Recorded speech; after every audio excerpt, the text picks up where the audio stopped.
Hello everybody, welcome back to another video. Today we're taking a look at all the character bios. This is part 2. In part 1 we did Batman, and we looked at all of them down this row, and stopped at Riddler. Now I'm continuing, starting at Solomon Grundy, doing all this row, and then going down and doing all this row. So if you enjoy this series, I'd love for you to like and subscribe. Feedback's always appreciated. So starting with Solomon Grundy. His real name is Cyrus Gold. His occupation is nothing. He's based in Slaughter Swamp. His eyes are gray. His hair is gray. His height varies. His weight varies. And his first appearance was All American Comics number 61 in October 1944. Over a century ago, murderer Cyrus Gold sought to escape justice by hiding in Slaughter Swamp, where he met a fate worse than death. Mysterious forces doomed the now immortal Grundy to an endless cycle of death and rebirth. Robbed of his memory, he adopted the name of the nursery rhyme Solomon Grundy, born on a Monday. Christened on a Tuesday, married on a Wednesday, took ill on Tuesday, grew worse on Friday, died on Saturday, buried on Sunday. This is the end of Solomon Grundy. Each reincarnation makes him stronger. Incredible strength and resilience can never be truly killed. We have Catwoman.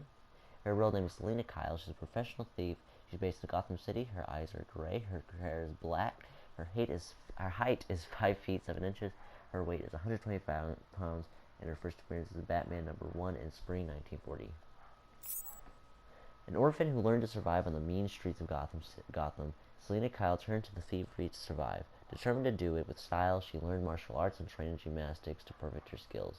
Her criminal activities are tempered by the reluctant altruism, making her a consistent villain and an occasional hero. She maintains a complicated, adversely, relationship with Batman that frequently turns out flirtatious and occasionally romantic. Since the opening of Arkham City, reports of Catwoman burglaries are down, though underworld rumors have her hunting down Two-Face for an unknown reason. She trained gymnast and athlete. Expert hand-to-hand combatant, highly skilled whips, unrivaled stealth capabilities, obsessed with stealing famous and well-protected items. We found the prisoner attempting to break into your office, sir. I see. Leave us. Yes, sir. Well, as I live and breathe, Professor Hugo Strange. Your posters really don't do you justice. You really are far more evil-looking in real life. Charmed. Tell me, what do you plan to do, Miss Kyle? I assume that you were attempting to break into my office in order to retrieve your ill-gotten gains. You stole them from me. Hardly. The items were confiscated upon your arrest. Yeah, about that. This holiday camp of yours is quaint and all, Hugo, but I don't think I'll be staying too long. Escape is impossible. A girl loves a challenge. So do I.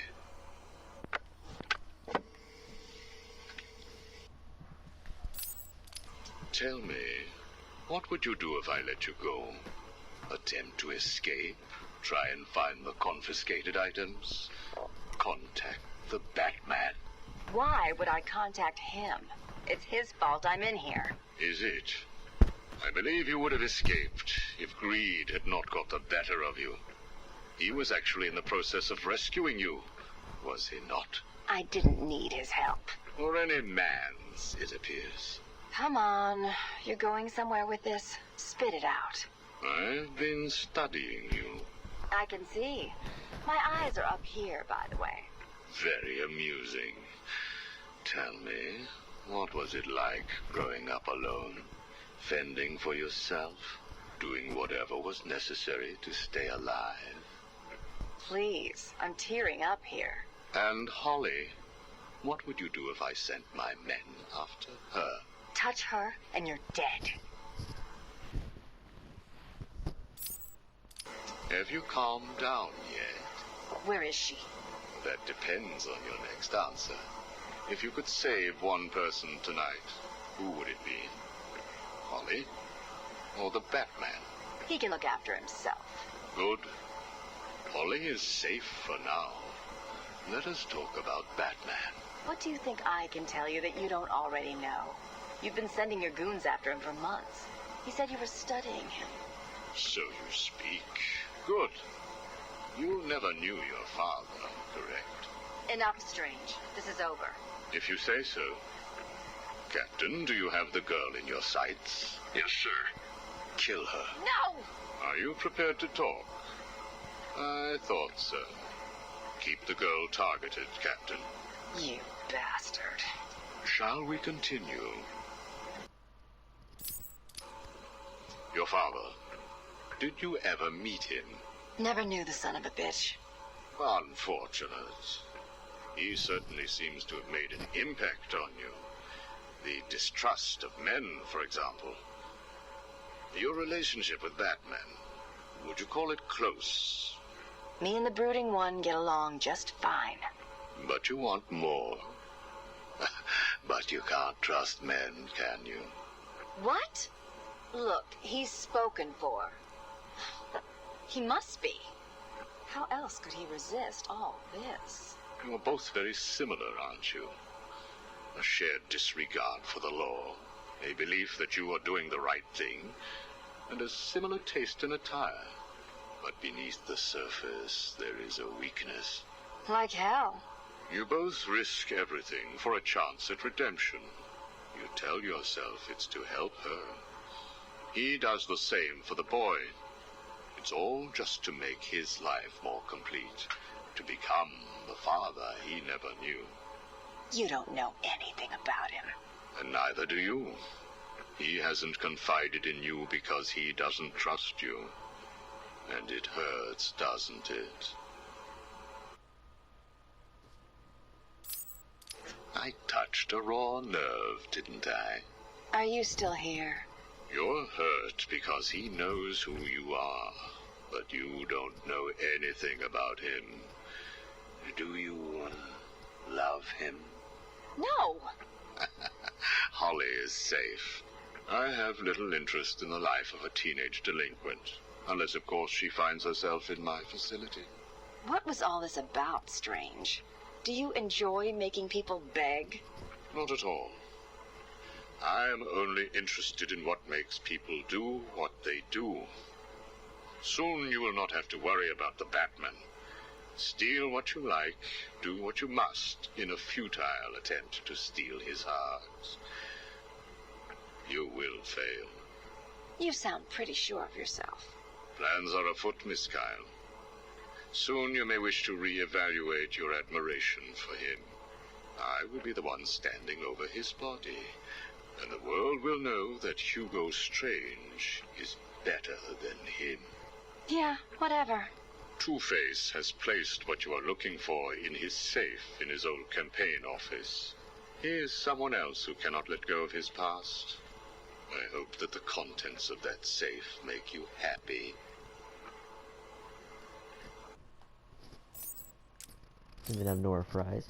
His real name is Nora Fries. His occupation is nothing. He's based in nothing. Eye color is blue. Hair color is blonde. She's 5 feet 6 inches. She's 140 pounds. And her first appearance is Batman Mr. Freeze in 1997. Beautiful Nora Fries found her undying love when she married the shy but brilliant cryogenist Victor Freeze. As she was struck with a rare disease, Victor uses his lab to freeze Nora in a state of suspended animation until he could find a cure. Since then, Nora has been trapped between life and death. Victor became Mr. Freeze, willing to break every law in his desperate search for a means to cure Nora. She's a gifted dancer. Zsasz. His real name is Victor Zsasz. He's a professional criminal. He lives in Gotham City. His eyes are blue. His hair is none. Is formerly blonde. He's 5 feet 8 inches, 150 pounds, and his first appearance in Batman Shadow of the Bat #1 in June 1992. A true psychopath, Zsasz grew up in a life of ease, but nothing less became a serial killer. Indiscriminate as prey, body count is the only thing that matters to Zsasz. He carves a mark for each of his victims into his own body, and is saving a special spot for the Batman. Since being shown in Arkham City, his whereabouts are unknown. The reports of rising body counts fits his modus operandi. Psychopath with no regard for human life, no pattern of killing, making it difficult to track, compulsive need to kill others. And then I believe... Did I ever tell you about my... Yeah, these are You all made it. that we already heard. The Iceberg Lounge was crawling. And then we have Deadshot, Lloyd Lawton. His occupation is a mercenary. He lives in Gotham City. His eyes are blue. His hair is brown. He's 6 feet 1 inch. He's 193 pounds. And his first appearance with the Batman, number 59, in July 1950. Fully loaded is the deadliest gun for hire in the world. He never misses a shot, especially with his pair of silenced, wrist-mounted 9mm cannons. Deathshot disdains himself almost as much as he has his corrupt targets. Several prison psychologists have diagnosed him with suicidal tendencies. Batman is the only person who has made Deathshot miss, a distinction that puts the Dark Knight at the top of Deathshot's hit list. He's expert master marksman, expert with all firearms and projectiles. Azrael. His real name is Michael Lane. He was a police officer. He lives in Gotham City. His eye color is brown. His hair color is black. He's 6 feet 2 inches. He's 210 pounds. And his first appearance in Azrael, Death's Dark Knight, in number 1, March 2009. So he's I didn't realize Azrael that new of a character. He came out the year Arkham Asylum did. Years ago, Michael Lane was part of a program to create the ultimate crime fighter. Instead, it turned him into an insane criminal. Thwarted by Batman, Michael confessed his sins to a priest, the secret religious sect of the Order of Purity. They recruited Michael to fight evil as the Crusader, Azrael, wearing a mystical suit of sorrows and wielding the sword of sin. If Michael does not keep his soul pure, the suit of sorrows will destroy him. The suit of sorrows bestows enhanced strength, stamina, and speed. The sword of sin burns the soul with the damned, prone to fits of insanity, military and police trained tactician.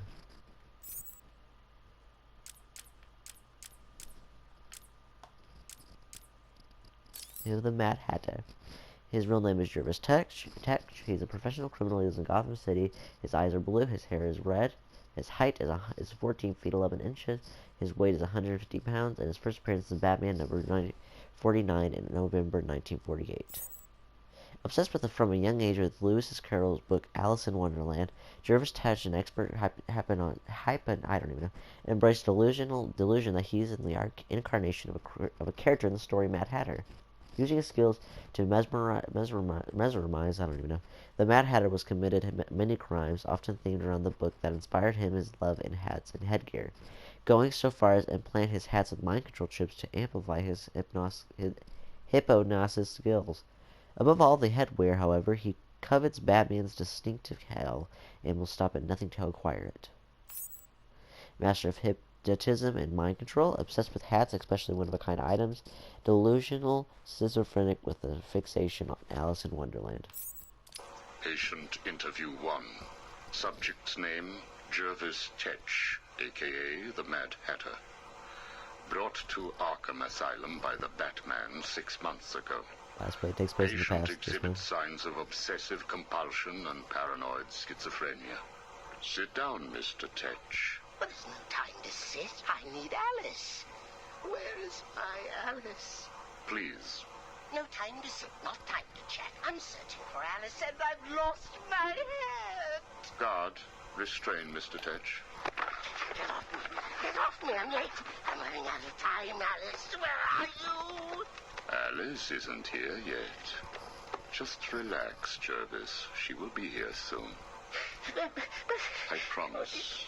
But Now, would you like some tea, patient?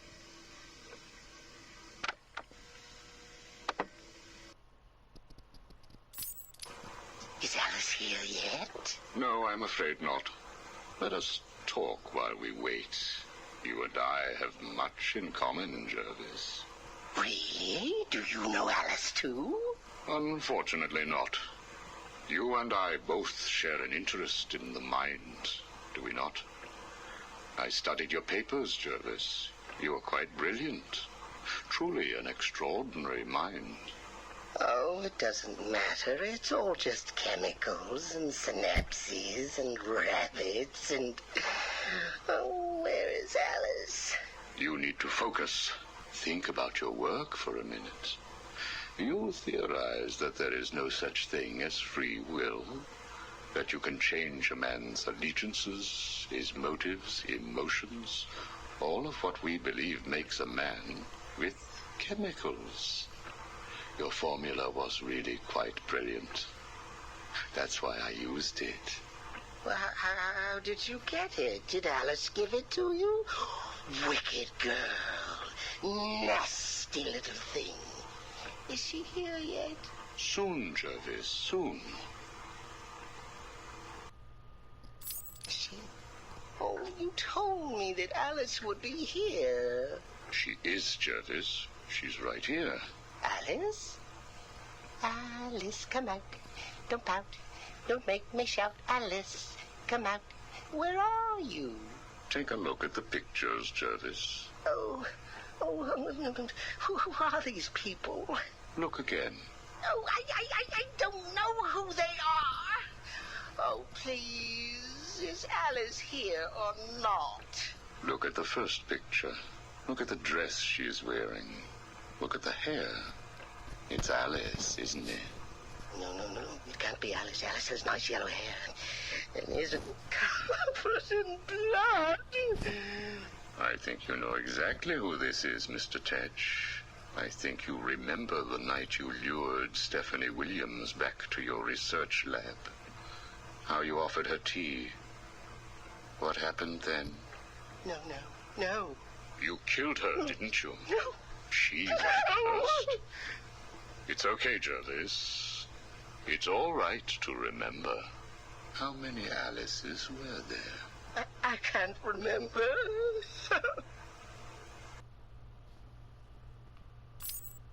Oh, Alice isn't coming, is she? That all depends on how you cooperate. I have a little side project that I'm working on. I could use your help. My help? I can't help. I'll be late. Stay focused, Jervis.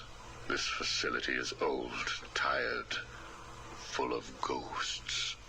Ghosts? A figure of speech. Do not worry. Arkham Asylum will not exist forever.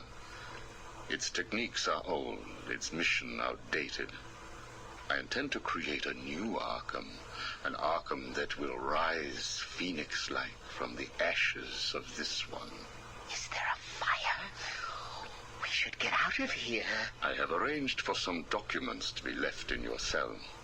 They outline a technique I propose to control the mind of, shall we just say, weaker souls. I cannot do it without rabbits. I need rabbits for my research, and tea, and... And Alice, I know. I have arranged for a number of test subjects to be at your disposal. They have been here at Arkham for so many years that no one will miss them. Shall we meet again next week? Oh, and I took the liberty of having your hats returned. I assume that will provide all the encouragement you require. Yeah, they didn't want to mess it up. So.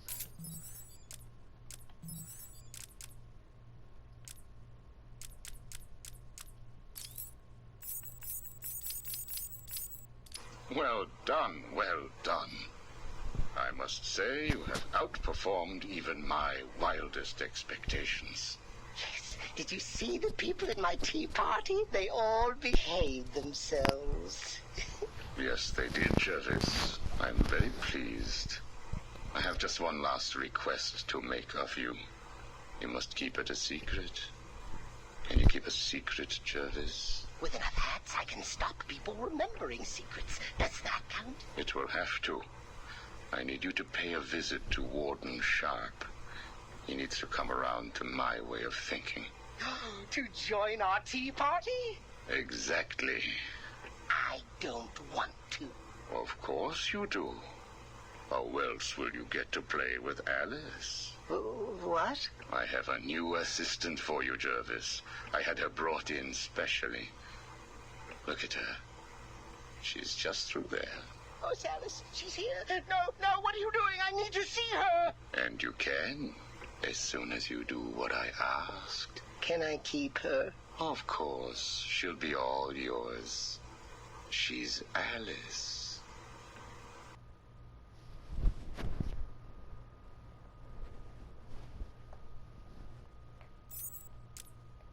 Enough hush? His real name is Tommy Elliott. He's a surgeon, serial killer. He lives in Gotham City. His hairs are blue, formerly brown. His hair is reddish brown. He's 6 feet 3 inches. He's 225 pounds. And he's first appearance as Batman, number 608 in January 2003. Tommy Elliott and Bruce Wayne were childhood friends, an unknown to Bruce dark reflection of each other. A childhood psychopath, Elliott tried to kill his own parents so they could control their fortune. When his plan failed due to the surgical skills of Thomas Wayne, Bruce's father, Elliott blamed the Wayne family for his problems. An incredible gifted surgeon, as an adult, Elliott spent decades planning an elaborate revenge on the scheme to destroy Bruce Wayne. His great physical strength, augmented by the drive of revenge, world-class surgeon, master disguise, determined to destroy Bruce Wayne. The Black Mask. His real name is Roman Sionis. He's a professional criminal. He lives in Gotham City. His eyes are brown. His hair is brown. He's 6 feet 1 inch. He's 195 pounds. First appeared as the Batman, number 386 in August 1985. Following the suspicious death of his wealthy parents in a fire, Roman Sionis inherited their fortune when he went on to bankrupt their company. Saved with a bio by Bruce Wayne, Sionis came to resent and hate his rescuer. Fixated on the concept of masks, Sionis carved one from his father's black coffin and sought revenge on Wayne. Ensuing his battle with the Dark Knight caused his mask to burn his skin, making him the Black Mask. Sionis is now a feared gang leader and one of the most powerful mob bosses in Gotham, with a burning hatred of Batman. Obsessed with masks, harbors a hatred and fear of Bruce Wayne. Faces resembles Batman and Bruce Wayne. Face resembles a black skull, feared and powerful mob boss, skilled marksman known for his double handguns. Jack Ryder. His real name is Jack Ryder. He's an investigative reporter. He lives in Gotham City. His eyes are blue. His hair is black. He's 6 feet, 194 pounds. His first appearance was in Showcase number 73 in March 1968. Jack Ryder is an investigative reporter turned controversial talk show host, well known for his aggressive manner and is relentlessly determined to get the truth. With the opening of the controversial Arkham City at hand, Ryder hopes to discover the roots of this dangerous stronghold and expose them for the good of Gotham. Determined reporter, known for his aggressive pursuit of stories, famous for his controversial talk show. Poison Ivy. Her real name is Pamela Lillian Isley. She's a professional criminal. She lives in Gotham City. Her eyes are green. Her hair is red. She's 5 feet 8 inches. She's 150 pounds. And her first appearance is Batman, number 181 in June 1966. Same year Batman, I can't think of the show. Botanist Pamela Isley was transformed by a science experiment gone wrong to a plant-human hybrid with a chlorophyll flowing through her veins instead of blood. She developed a toxic touch and a pheromone-fueled talent for seduction. Her unique brand of eco-terrorism often puts into conflict with Batman, whose iron will usually protected for her seductive powers. Since her encounter with the Dark Knight on Arkham Island, Ivy has been transferred to Arkham City. Taking refuge in a vine-covered stronghold, Ivy would rather keep humanity away than participate in the gang wars of Arkham City. Able to direct the growth of all plant life, plant genes mixed with their DNA exudes natural pheromones that control victims, skin secretes a deadly toxin, and pathological drive to protect nature from humanity. We have Killer Croc. His real name is Waylon Jones. His occupation is alligator rescuer. He's a gangster and a murderer. He's based as mobile. His eye color is yellow. His hair color is none. His height is 9 feet. His weight is 310 pounds. His first appearance is Batman, number 357 in January 1994. Now, I do not agree with this, first of all, because it says he is 9 feet tall, when Clayface was only 8 feet tall, which I know isn't right, since Clayface is way bigger than Killer Croc. How much is Bane? Bane's 9 feet when on Venom. That's not right. Solomon Grundy's gotta be huge, then. This is berries. Fair enough. Clayface should be bigger. Clayface is the biggest in the game. Anywho.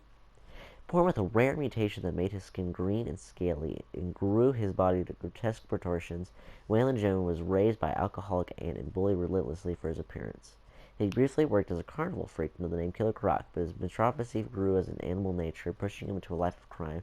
His physical condition and mental state deteriorates. Killer Croc becomes a more bestial foe and increasingly detached from humanity.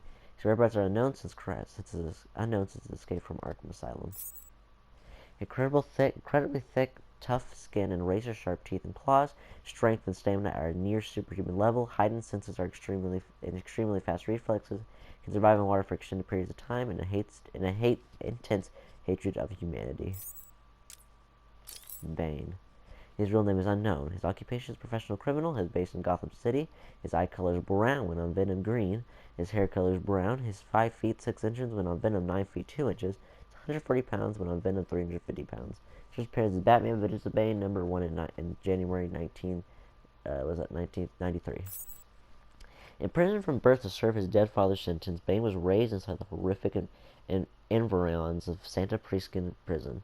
Subjected to military experiments with experimental ultra-steroid, his superhuman strength and iron forge helped him to escape. Determined to build a criminal empire, he sought out the Batman and broke the Dark Knight's spine. But Venom recovered and managed to beat Bane. Bane, cutting off Bane's precious venom supply. Since the events of Arkham Asylum, it is rumored that Bane has turned over a new leaf in the effort to save others from similar addiction.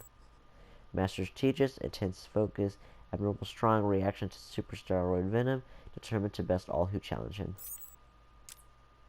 We have Calendar Man. His real name is Julian Day. He's a professional criminal. He's based in Gotham City. His eyes are blue. His hair is uniformly brown. He's 5 feet 9 inches. He's 250 pounds. And his first appearance in Detective Comics, number 259, in September 1958. Fixated on the calendar, Julian Day became Calendar Man, a villain who timed and tied his crimes thematically to certain holidays throughout the year, often leaving clues by which he could be caught. Gotham City's host for a day off, we are often clouded by the knowledge that any holiday of note is likely to be shadowed by Calendar Man's presence. He's obsessed with quirks of the calendar. And I think that finishes all the bios in this game up. So thanks for watching, guys, and I will see all of y'all in the next one. Ciao.